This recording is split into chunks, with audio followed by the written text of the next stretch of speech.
В эфире новости, в студии Кристина Якупова. Здравствуйте.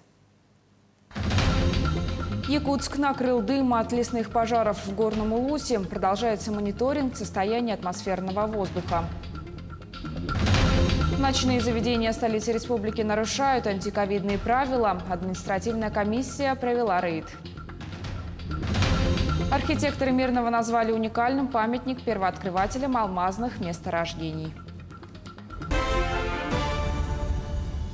В борьбе с лесными пожарами в Якутии усложнено использование авиационной техники из-за задымленности. Всего действует 223 пожара. Принимаются меры по тушению 70 из них на территории 16 муниципальных образований. Локализованы 12 пожаров, ликвидированы 12. Неблагоприятная обстановка по числу пожаров сохраняется в Горном, Сунтарском, Мирнинском и Хангаласском районах.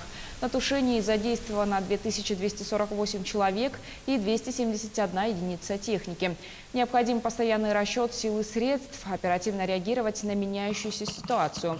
Главам районов поручено проработать вопрос привлечения людей на тушение с соседних районов, где наиболее сложная обстановка.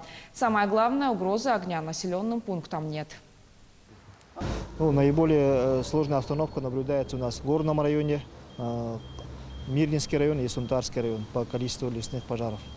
Всего на тушение лесных пожаров у нас задействовано более 2000 человек, если точнее 2278, 271 единиц техники работает на тушение лесных пожаров. Наиболее сложных участков это на сегодня Горный район, в районе села Магарасов, два пожара, два лесных пожара. И силы и средства там дополнительно направлены. Еще сейчас будет рассматриваться вопрос еще привлечения дополнительных сил и средств. Сегодня наблюдается у нас на территории республики в 6 районах республики, 51 населенном пункте такая задымленность, которая тоже усложняет ситуацию. Смог в столице региона вызван шлейфом дыма от лесных пожаров в Горном районе. Накануне управлением Роспотребнадзора по республике проведено 49 замеров атмосферного воздуха в Якутске, в поселке Хандыга, в городе Покровске, Ленске, в селах Магарас, Бердгистях и Кюрелях, а также в Ленске. Чтобы уменьшить воздействие дыма на организм, специалисты рекомендуют свести к минимуму нахождение на открытом воздухе, использовать защитные маски, ограничить физические нагрузки, пить побольше воды. Ситуация находится на контроле властей республики. Тем временем густой дым от лесных пожаров стал причиной задержки рейсов в аэропорту Якутск. По метеоусловиям из-за отсутствия видимости задержаны рейсы как на прибытие, так и на отправление. Информация о времени выполнения рейсов появится по факту улучшения погодных условий. Приостановленное движение паромов на реке Лени из-за отсутствия видимости. Ограничения ввели на переправах Якутск, Нижний Бестях, Хангалас-Сотинцы и Махсагалох-Качекацы. Гражданам рекомендуют воздержаться от поездок.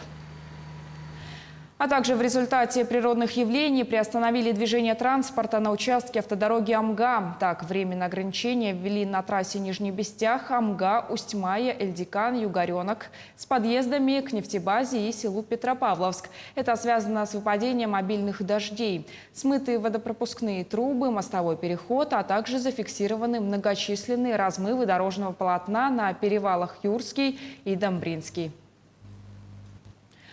Реконструкцию автодороги НАМ в Якутии завершат до конца 2022 года. Глава республики Айсен Николаев осмотрел участок и отметил, что по графику работы должны быть завершены к 2023 году, но поставлена задача завершить их до конца следующего года. Ремонтные и строительные работы там начали в прошлом году в рамках национального проекта «Безопасные и качественные дороги».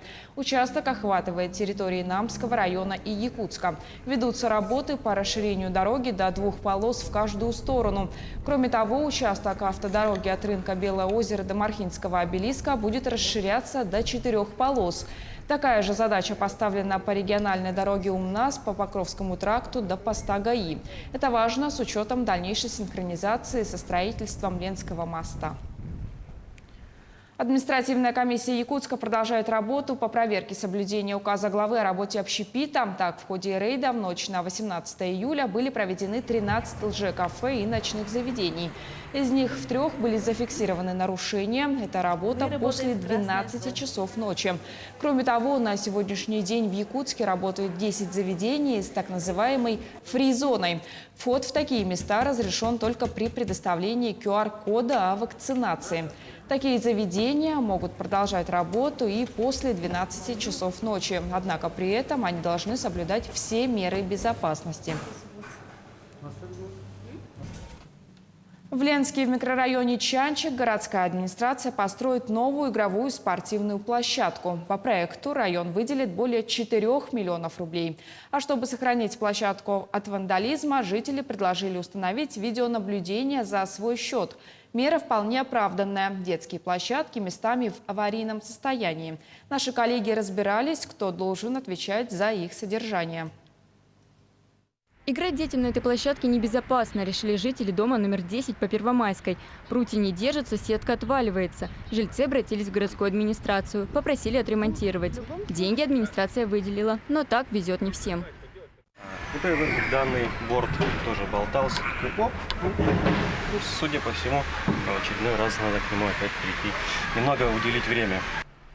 Несколько лет назад ленчанин Виктор Васев самостоятельно отремонтировал площадку в парке. Прикручивал болты, шатающиеся перила. Следит и за состоянием дворовой площадки, где гуляет его сын. Значительную часть вот этого урона, наверное, наносят все-таки вот эти взрослые, наверное, дети, для которых они не предназначены эти. Они также здесь вот сидят там вечерами, потом, наверное, где-то что-то поломают, намусорят. Вот, за ними, наверное, все же не успеешь, потому что никаких сил все равно не хватит, сколько ты не расширяй. Но если бы, конечно же, было бы еще дополнительно выделено ресурсов, я думаю, остались бы, наверное, рады, наверное, и взрослые, так и дети. Покрытия нет, качели сломаны. И все это на единственной площадке теплого стана. Жители, естественно, недовольны. По их запросу сотрудники ЖКХ провели незначительный ремонт, а волонтеры убрали мусор и покрасили ограждения. Главным недовольством жителей теплого стана стало неплохое состояние инвентаря, которое так и не исправили, а песок, который администрация завезла на площадку. По санитарным правилам собственники или управляющая компания должны менять песок 3 раза за теплый сезон. Также здесь не должно быть камней, стекла и других предметов. Но, как мы видим, на этой площадке песок не просеивали. Наша съемочная группа осмотрела и другие городские площадки. Половина целые, но есть потертости и нецензурные надписи от вандалов. Вторая половина аварийная. Здесь находиться ребенку небезопасно. Конструкция вот-вот рухнет. На Первомайской более-менее и в парке более-менее. В городе больше не находила площадок. Нет, желалось бы, конечно, лучше, чтобы были. Маленькое оборудование какое-то новое. А то все разломано, все старое.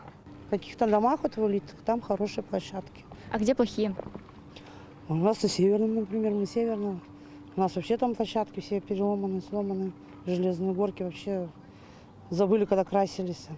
Детские площадки многоквартирных домов – ответственность управляющих компаний. Об этом говорит жилищный кодекс, но с одной поправкой – если они новые. Большая же часть площадок в российских городах на территории старого жилого фонда. А значит, за их состоянием должен следить город. Но администрация крайне с этим не согласна. Площадка находится на придомовой территории многоквартирного дома. Играют на ней дети, проживающие в этом многоквартирном доме. Почему муниципалитет должен там нести какую-то ответственность? Если не готовы сами ремонтировать разрушенные комплексы, обращайтесь с заявлением в управляющую компанию или городскую администрацию. Важно указать все недочеты и поломки и дополнить заявление фотографиями. Юлия Золотарева, Анастасия Белокреницкая, телеканал «Алмазный край». День металлурга отмечается сегодня в России. Он был установлен в 1957 году. Сегодня этот день отмечают представители разных профессий, каждая из которых так или иначе связана с черной или цветной металлургией. Всего в отрасли заняты около 500 000 человек. Коксующийся уголь – элемент металлургического производства. А в Якутии находится одно из крупнейших в мире – Эльгинское месторождение угля. В Мирнинском районе многие памятные сооружения посвящены алмазодобытчикам. Один из них – монумент первооткрывателям алмазных месторождений. Именно в 70-е годы стал знаменит на всю страну. В чем его уникальность, разбиралась Иванна Филиппова. Эта фотография сделана в 1966 году. Примерно вот на этом месте. Тогда практически не было деревьев и был пустырь. Спустя 4 года на этом месте возвели памятник первооткрывателям алмазных месторождений. Тогда вся страна заговорила о том, что в Якутии на вечной мерзлоте установлено уникальное архитектурное сооружение. Искусствоведы того времени признали монумент памятником эпохи, а автора проекта Евгения Ермолаева приняли в Союз архитекторов СССР. Кстати, его команда за эту работу получила премию 100 рублей. Таких сооружений в мире нет. И как вот в 70-м году писал журнал «Декоративное искусство», по существу является, значит, новым подходом в сооружении памятников монументального искусства вообще. Уникальность этого сооружения в техническом исполнении считает мирнинский архитектор Светлана Сафонова. Обелиск состоит из металлического каркаса прокатной стали. Сверху оштукатурен цементом, в состав которого вошли зерна кварца, крошки гранита, лабрадорита и других минералов. Спустя полвека обелиск твердо стоит на вечной мерзлоте.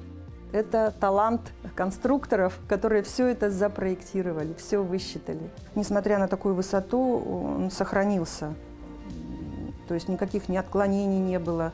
А все благодаря мощному фундаменту, который опирается на 5-метровой глубине на 9 железобетонных сваях. Каждая длиной 8 метров забита в вечно мерзлый грунт. 24-метровый обелиск символизирует кимберлитовую трубку. Наверху врезан октаэдр – кристалл алмаза. Дополняет композицию пандус-трибуна, напоминающая горизонт или борта карьера «Мир». У мозаичного панно есть название «Мать Якутии открывает свои недра первооткрывателям». Эта работа стала визитной карточкой московского художника Юрия Кофенгауза. Изображенное лицо девушки, будто символ якутской земли. Через открытые ладони текут несметные богатства Якутии. А это олень, хозяин тайги. Он покидает свои края, уступая место технике и новым хозяевам. А тут изображен праздник народа Саха по поводу открытия алмазов. Такие мозаичные панно в советское время были очень популярны. Но, к сожалению, не все картины дожили до наших времен. Сегодня монумент не только символ Мирного. Он входит в список памятников республиканского значения и находится под охраной государства. Иванна Филиппова, Кирилл Шолохов, Александр Еремин, телеканал «Алмазный край». На этом выпуск подошел к концу. Наши корреспонденты продолжают следить за развитием событий. Еще больше новостей на наших сайтах. Оставайтесь с нами.